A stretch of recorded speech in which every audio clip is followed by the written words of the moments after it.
छायावादी कवि जयशंकर प्रसाद जी द्वारा रचित श्रद्धा मनु नामक पाठ पढ़ाने जा रहे हैं।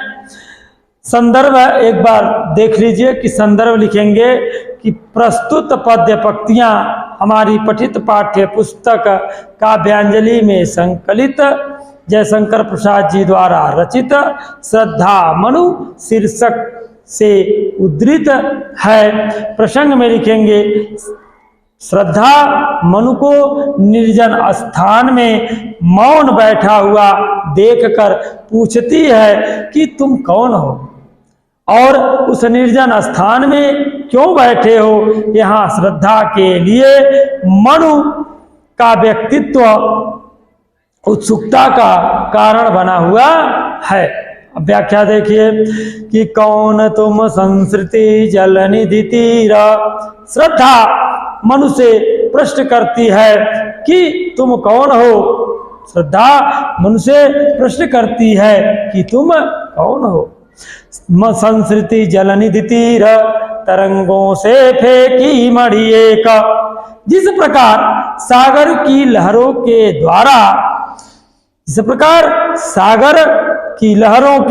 द्वारा मड़ियों को उसके किनारे फेंक दिया जाता है, उसी प्रकार संसार रूपी सागर के लहरों के द्वारा इस निर्जन स्थान पर फेंके हुए तुम कौन हो। जब समुद्र में लहर आती है तो समुद्र के तरंगों के साथ कुछ मड़ियां भी समुद्र के किनारे आकर के लग जाती हैं, ठीक है ना। तो वही श्रद्धा कर रही है कि जिस प्रकार से सागर के लहरों की तरंगों के द्वारा मड़ियों को उसके किनारे फेंक दिया जाता है, उसी प्रकार संसार रूपी सागर की लहरों से फेंके हुए तुम कौन हो। कर रहे निर्जन का चुपचाप प्रभा की धारा से अभिषेक। फिर कहते हैं कि तुम चुपचाप बैठ करके इस निर्जन स्थान को अपनी आभा से उसी प्रकार सुशोभित कर रहे हो। तुम इस निर्जन स्थान पर बैठकर इस निर्जन स्थान को अपनी आभा से उसी प्रकार सुशोभित कर रहे हो जैसे सागर तट पर पड़ी हुई अनेक मड़ियां उसके निर्जन तट को आलोकित करती हैं। मधुर विश्रांत और एकांत जगत का सुलझा हुआ रहस्य। फिर कहते हैं, श्रद्धा कहती है कि हे अपरिचित, तुम मुझे मधुरता, थकावट और नीरवता से परिपूर्ण संसार में सुलझे हुए रहस्य की भांति प्रतीत हो रहे हो। आगे देखिए, एक करुणामय सुंदर मौन और चंचल मन का आलस्य। तुम्हारा सुंदर और मौन रूप करुणा से परिपूर्ण है। तुम्हारा सुंदर और मौन रूप करुणा से परिपूर्ण है और तुम्हारे चंचल मन ने आलस्य धारण कर लिया है। काव्य सौंदर्य में लिखेंगे, पहला पॉइंट, सागर की लहरों द्वारा फेंकी हुई मणि से मनु की तुलना करके प्रसाद जी ने उनके एकाकी जीवन की निराशा और कर्म विरत स्थिति का भावपूर्ण चित्रण किया है। भाषा खड़ी बोली, अलंकार रूपक, उत्प्रेक्षा, विरोधाभास आदि हैं। शब्द शक्ति लक्षणा, गुण माधुर्य, छंद 16 मात्राओं का श्रृंगार छंद है। अब देखिए अगला, यह कहता है, सुनायह मनु ने मधुगुंजार मधुकरिका सा जब सानंद। जब श्रद्धा ने मनु से उसका परिचय पूछा तब जीवन से निराश उस निर्जन प्रांत में श्रद्धा का मधुर स्वर सुनकर मनु को ऐसा प्रतीत हुआ मानो वह भौरों की मधुर गुण के समान आनंद प्रदान करने वाला है। सुना यह मनु ने मधु गुंजार, मधुकरी साकासा जब सानंद। श्रद्धा ने जब मनु से उसका परिचय पूछा, तब जीवन से निराश उस निर्जन प्रांत में श्रद्धा का मधुर स्वर उन्हें भंवरों के गुनगुन के समान आनंद प्रदान करने वाला लगा। किए मुख नीचा कमल समान, प्रथम कवि काजम सुंदर छंद। कहते हैं कि अनजान व्यक्ति से मिलने के कारण लज्जावश श्रद्धा ने अपना सिर नीचे झुका रखा था। वह अपना मुख नीचा किए हुए पृथ्वी की ओर देख रही थी। तब उसका वह झुका हुआ मुख ऐसा प्रतीत हो रहा था मानो कोई खिला हुआ कमल नीचे की ओर झुका हो। उस कमल मुख से निकले मधुर शब्द मनु को किसी कवि के सुंदर कविता की समान श्रुति मधुर और आह्लादी प्रतीत हो रहे थे। आगे देखिए, एक झटका सा लगा सहर्ष, निरखने लगे लूटे से कौन। मनु ने जब अचानक प्रकट हुई अपूर्व सुंदरी श्रद्धा को देखा तो उन्हें खुशी का एक झटका सा लगा।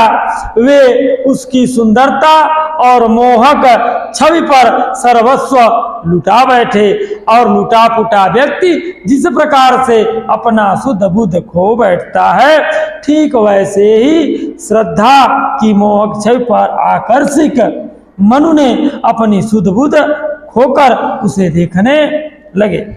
इस निर्जन प्रांत में कौन यह मधुर गीत गा रहा है? गा रहा यह सुंदर संगीत, कुतूहल रह न सका फिर मौन। इस निर्जन स्थान पर यह मधुर संगीत कौन गा रहा है?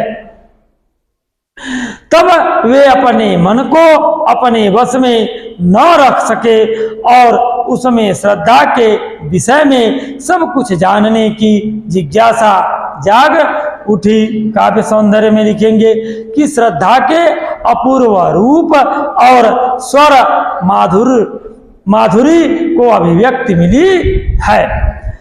फिर लिखेंगे भाषा खड़ी बोली, शैली प्रबंधात्मक, अलंकार उपमा रूपक एवं अनुप्रास, रस श्रृंगार छंद 16 मात्राओं का श्रृंगार छंद और गुण माधुर्य शब्द शक्ति अभिधा एवं लक्षणा है।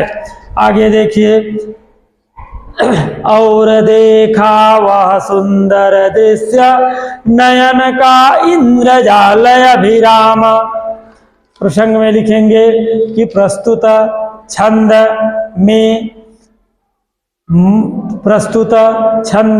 में श्रद्धा के आंतरिक और बाह्य गुणों का सुंदर एवं मनोहारी चित्रण हुआ है। प्रस्तुत छंद में श्रद्धा के आंतरिक और बाह्य गुणों का सुंदर और मनोहारी चित्रण हुआ है।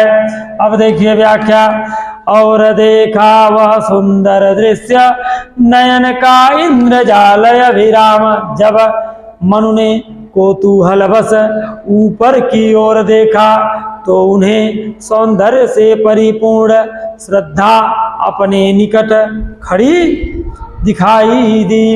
जब मनु ने कौतूहलवश ऊपर की ओर देखा तो उन्हें सौंदर्य से परिपूर्ण श्रद्धा अपने निकट खड़ी हुई दिखाई दी।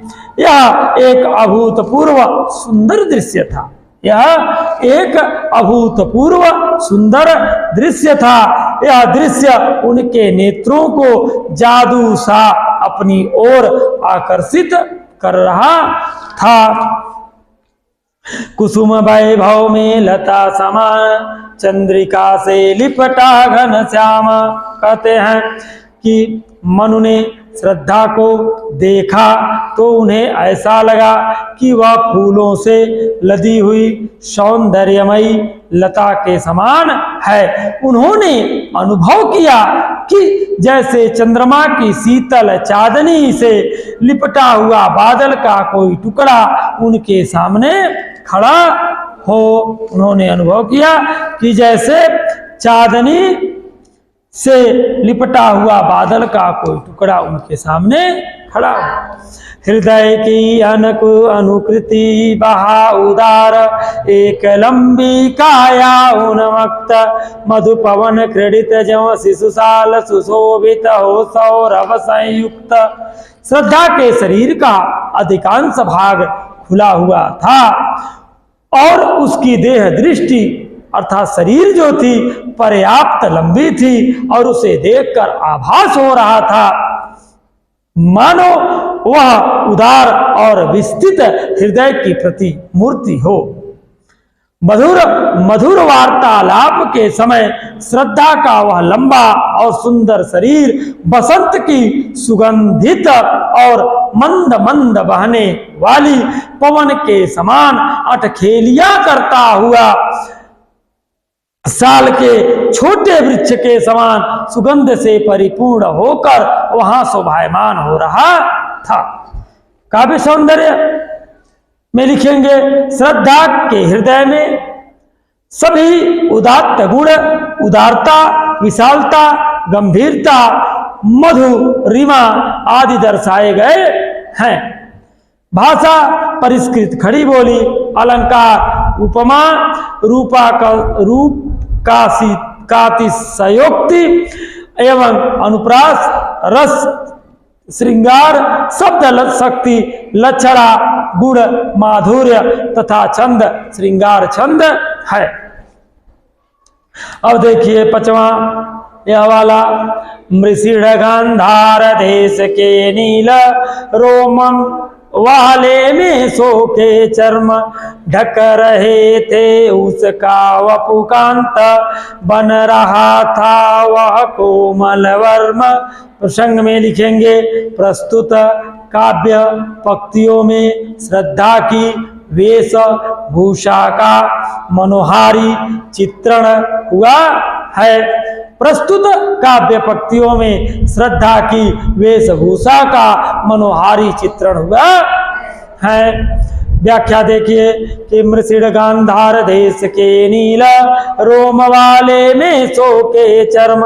श्रद्धा ने गांधार में पाई जाने वाली उत्तम नस्ल की नीली भेड़ों वाली खाल से बने हुए अत्यंत कोमल, सुंदर एवं चमकदार वस्त्र धारण कर रखे थे।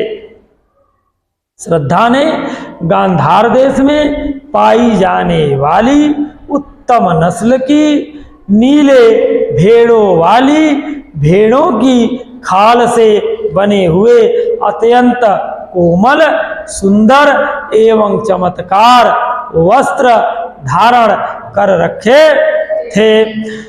अरे ढक रहे थे उसका वपुकांत बन रहा था वह कोमल वर्म। वे वस्त्र न केवल श्रद्धा के कोमल एवं रमणीय शरीर को ढक रहे थे, बल्कि वे कोमल वस्त्र कोमल होते हुए भी उसकी सुरक्षा कवच बने हुए थे। कहने का आशय यही है कि नीली भेड़ की खाल से बने उसके वस्त्र उसको सब प्रकार से सुरक्षा प्रदान करने में समर्थ थे। काव्य सौंदर्य में लिखेंगे, श्रद्धा के वस्त्र वर्णन में कवि के वस्त्र ज्ञान का पता चलता है। भाषा में लिखेंगे, साहित्यिक खड़ी बोली शैली, प्रबंधात्मक शब्द शक्ति, अभिधा, अलंकार, अनत्यानुप्रास, रस, श्रृंगार, छंद 16 मात्राओं का श्रृंगार छंद, गुण जो है माधुर्य, शब्द शक्ति, अभिधा है। अब यह देखिए नील परिधान बीच सुकुमार, खुल रहा था मृदुल अंध खुला जंग, खिला हो जो बिजली का फूल, मेघ बन बीच गुलाबी रंग।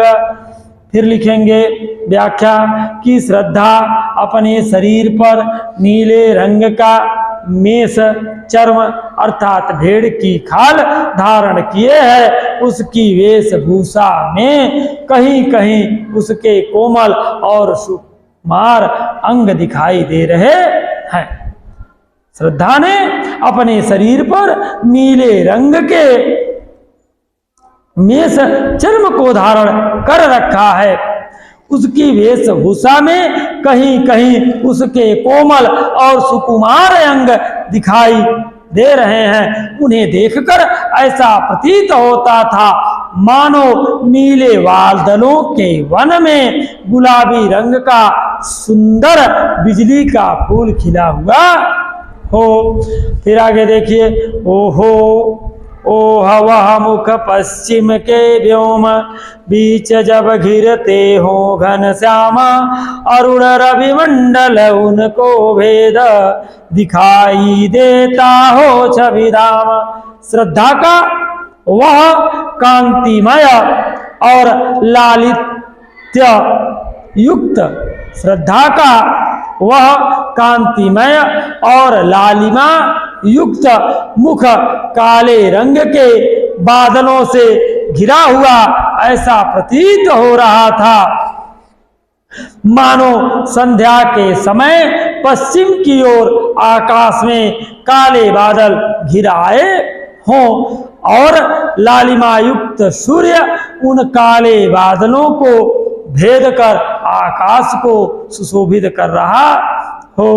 अब देखिए अगला, यहाँ से घिरे घिर रहे थे घुंघराले बाल, अंशयवलंबित मुख के पास, नील घन सावक से सुकुमार, सुधा भरने को विधु के पास। आगे व्याख्या देखिए, लिखेंगे कि श्रद्धा के कंधे पर लटकी हुई घुंघराले बालों की लट उसके मुखड़े पर ऐसे झूल रही थी। श्रद्धा के कंधे पर लटके हुए घुंघराले बालों की लट उसके मुखड़े पर ऐसे झूल रही थी जैसे कोई नन्हा बादल का टुकड़ा अमृत पीने के लिए सागर तल को छूने का प्रयत्न कर रहा है। फिर देखिए आगे कहते हैं कर रहा है, उसके मुखड़े पर मोहक मुस्कान ऐसे लग रही थी जैसे लाल रक्तिमय नवीन कोपल पर सूर्य की उसके मुखड़े पर मोहक मुस्कान ऐसी लग रही थी जैसे लाल रक्तिमय नवीन कोपल पर सूर्य की एक अलसाई सी स्निग्ध किरण विश्राम कर रही हो। गिर रहे थे घुंघराले बाल अंशयवलंबित मुख के पास, नील घन सावक से सुकुमार, सुधा भरने को विपु के पास। श्रद्धा के कंधे पर लटके हुए घुंघराले बालों की लट उसके मुखड़े पर ऐसे झूल रही थी जैसे कोई नन्हा बादल का टुकड़ा अमृत पीने के लिए सागर तल को छूने का प्रयत्न कर रहा है। और उस मुख पर वह मुस्कान रक्त किसी लय पर ले विश्राम, अरुण की एक किरण अमलान अधिक अकसाई हो अभिराम। कहते हैं कि उसके मुखड़े पर मोहक मुस्कान ऐसी लग रही थी जैसे लाल रक्तिमय नवीन कोपल पर सूर्य की एक अलसाई सी स्निग्ध किरण विश्राम कर रही हो। काव्य सौंदर्य श्रद्धा के सौंदर्य के सूक्ष्म और मनोहारी चित्रण में प्रकृति के चेतन स्वरूप की कल्पना करके उसे नायिका पर आरोपित किया गया है। भाषा संस्कृत निष्ठ खड़ी बोली, अलंकार रूपक, उपमा एवं उत्प्रेक्षा, रस श्रृंगार, शब्द शक्ति लक्षणा, छंद 16 मात्राओं का श्रृंगार। इस प्रकार से इतना आपको पढ़ाने का कार्य किया गया। इसके आगे का कल पढ़ाने का कार्य किया जाए।